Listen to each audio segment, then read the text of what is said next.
आपके अपने YouTube channel study with एजे में। इसमें आज की वीडियो में मैं आपके लिए लेकर के आया हूँ आपकी एड एड ग्रेड अभ्यास पुस्तिका, जो आपकी गणित विषय की है बच्चों, और कक्षा 8वीं के बच्चों के लिए आई हुई नई वर्कबुक है। और दोस्तों, आपकी हिंदी, अंग्रेजी, विज्ञान, सामाजिक विज्ञान, संस्कृत सारी वीडियो चैनल पे मैंने करवा दिया है। तो चैनल को सब्सक्राइब करके उन वीडियोज़ को देखें, पढ़ें और समझें कि किस प्रकार से मैंने सारी चीज़ें उसमें आपको बताई है। और आज की इस वीडियो में हम देखेंगे दोस्तों अध्याय 10 घातांक और घात। इसके बारे में जानेंगे, इसके प्रश्नों के उत्तर हम हल करेंगे, कैसे इसके प्रश्नों के उत्तर लिखना है, क्या-क्या चीज़ें आपके लिए इसमें दी गई हैं, सारी चीज़ें आज की इस वीडियो में हम देखते हैं। तो आइए शुरू करते हैं। और वीडियो को शुरू करने से पहले बता दूं कि चैनल को ध्यान से सब्सक्राइब कर लीजिएगा। इस चैनल पर आपके काम की काफ़ी सारी चीज़ें हमेशा डलती रहती है। परीक्षा के समय आईएमपी प्रश्नों के वीडियो सभी विषय की आपको इसमें मिलेंगे चैनल पे। तो चैनल को ध्यान से सब्सक्राइब कर लो, परीक्षा संबंधित सारी जानकारी आपको इसमें हमेशा मिलती रहेगी। तो दोस्तों, आइए देखते हैं। सबसे पहले प्रश्नों को पढ़कर विकल्प वाले प्रश्न हैं, उनमें से चुनकर आपको सही उत्तर देना है। सबसे पहला प्रश्न यहाँ आपके लिए दिया गया है बच्चों, और पहले प्रश्न में यहाँ लिखा है कि किसी शून्येतर परिमेय संख्या ए के लिए ए ऋण एम का मान क्या होगा। तो दोस्तों, ए ऋण एम का मान होगा इसमें एक बटे ए एम। इस प्रकार से बी नंबर इसमें सही उत्तर होगा।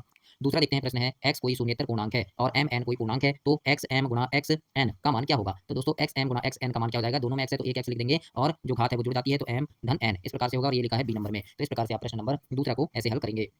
तीसरा देखते हैं, तीसरा प्रश्न है इसमें एक एक का घन शून्य है, दो का भी शून्य है और तीन का भी घन शून्य है, तो इसका मान बताना है आपको। तो जब घन शून्य हो तो मान एक होता है, तो बी नंबर इसमें सही उत्तर होगा प्रश्न नंबर तीन का।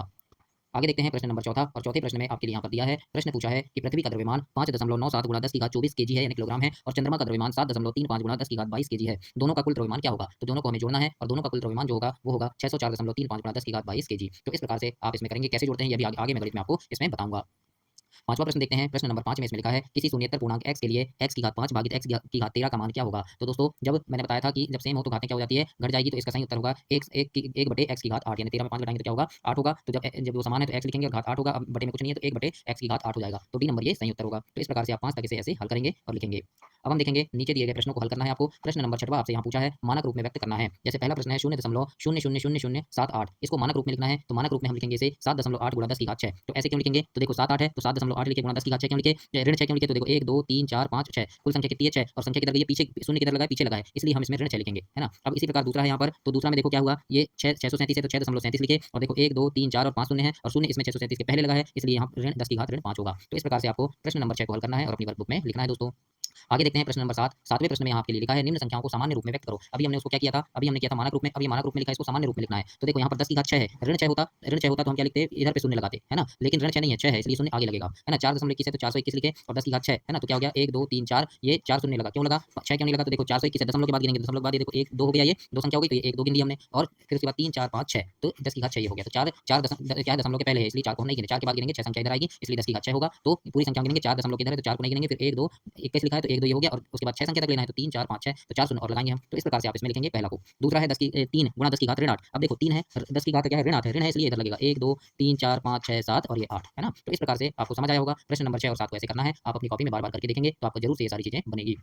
अब देखेंगे प्रश्न नंबर 8 देखेंगे बच्चों। प्रश्न नंबर 8 में आपके लिए लिखा है मान ज्ञात कीजिए। 3 की घात शून्य है और 4 की घात ऋण 1 गुणा 2 की घात 2, इसका मान ज्ञात करना है। तो हमने वैसे ही इसको लिख लिया एक बार। अब देखो मैंने आपको बताया है पहले ही कि अगर यहाँ पर शून्य की घात हो तो उसका मान 1 हो जाता है, तो ये शून्य की घात है तो मान 1 हो गया। अब 4 की घात 1 मतलब 1/4 हो गया ये, तो इस प्रकार से हमने लिख लिया, यानी ये वाला जो पार्ट है इसको हमने क्या लिखा, 1 धन 1/4। अब ये कैसे हुआ मैंने आपको बताया। अब 2 की घात 2 मतलब 2 दूनी 4, तो ये लिख लिया 4। अब क्या करेंगे हम, कोष्टक हल करेंगे, 4 एकम 4 और 1 5, यानी 5/4 हो गया, तो ये 5/4 लिखे, और गुणा में ये 4 है तो गुणा 4। अब ये 4 से 4 कट गया तो क्या बचा, सिर्फ 5 बचा, तो यही आपका उत्तर होगा। तो ये इसका मान हो गया। तो ऐसे आपको प्रश्न नंबर 8 को हल करना है और अपनी कॉपी में लिखना है दोस्तों।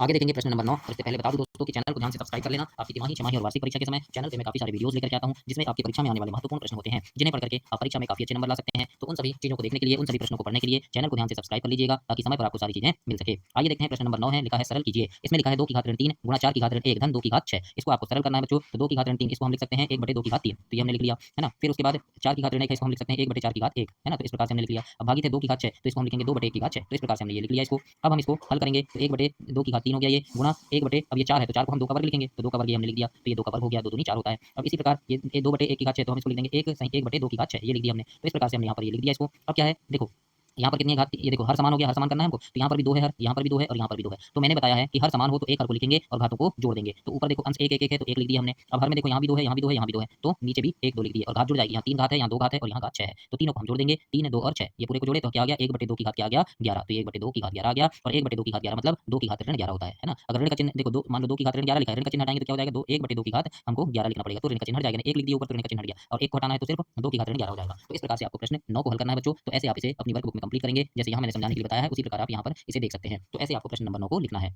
अब हम देखेंगे प्रश्न नंबर 10वां और 10वें प्रश्न में आपसे यहाँ पहला प्रश्न पूछा है घातांक के नियमों का प्रयोग करते हुए हल करना है। 1/3 की घात ऋण 2, 1/5 की घात ऋण 2 और 1/6 की घात ऋण 2 है। अब इसको नियम से हल करेंगे तो पहला देखो 1/3 की घात ऋण 2 है, 1/5 की घात ऋण 2 और 1/6 की घात ऋण 2, यानी सबकी घात क्या है? ऋण 2 है ना? अब इसको हम उल्टा कर लेंगे, 1/3 है तो इसको हम 3/1 कर लेंगे तो ये ऋण का चिन्ह हट जाएगा। तो ऋण 2 की जगह अब 2 लिख दिए। फिर 1/5 को हम 5/1 कर लेंगे तो ये यहाँ पर भी ऋण का चिन्ह हट गया और यहाँ पर भी ऋण का चिन्ह हटाएंगे, इसको भी 2 लिखे। अब मैंने आपको बताया है, अब ये क्या हो गया? अब अगर हर में 1, 1, 1 हर समान है तो हम हर को नहीं लिखेंगे। तो हमने क्या लिख लिया? 3, 5 और 6, तो ये लिख लिया 3, 5